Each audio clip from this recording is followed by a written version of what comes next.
title for this one gave me a bit of trouble. Is the character named Ai, or is she a love teacher? I couldn't find any manual, and shockingly, horoscope software is very poorly documented, but while recording, I did manage to get an answer. The woman on the box and in the intro is not called Ai. She's called Rem. It's this character who's Ai. Ai Sensei no Oshiete Watashi no Hoshi is the very last piece of fortune-telling software on the Famicom. That's a genre we haven't seen in a long time. And this one is completely focused on Western horoscopes and what they tell you about your love life. It's also one of the rarest pieces of Famicom software. Copies just don't come up for sale that often, and when they do, they go for more than its original, already absurd price of 12,800 yen. You've got to pay through the nose if you want this piece of garbage in your collection. In fact, I would call this the worst purchase I made for my complete Famicom set. At least with Ego Macon, I like Go. When you start it up, you have to input your name and birth date. There's no battery save here.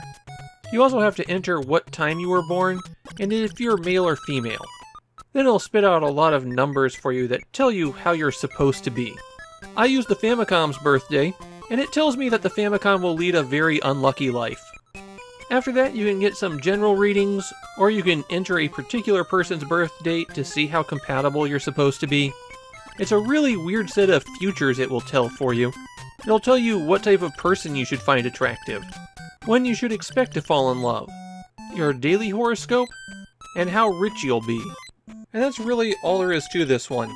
You can just have a 30-year-old Famicom cartridge tell you what your fate is. The best thing I can say is that at least the presentation is advanced.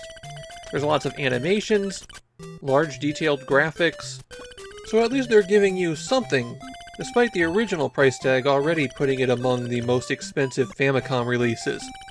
But the price tag here just makes me hate it even more. Astrology is a scam. It's a well-documented scam. It's a scam that is so blatant and so debunked that I shouldn't even have to go into how fake it is in this video. And yet, Irem was still taking 12,800 yen from people for utter nonsense. Considering that it purports to tell you your fate and what kind of person you're supposed to like, I'd not even go so far as to say toxic nonsense in this case. I'd put Ai Sensei no Oshiete just about at the bottom of my Famicom rankings. I'm just glad that this is the last fortune-telling cartridge. I won't have to go through this again.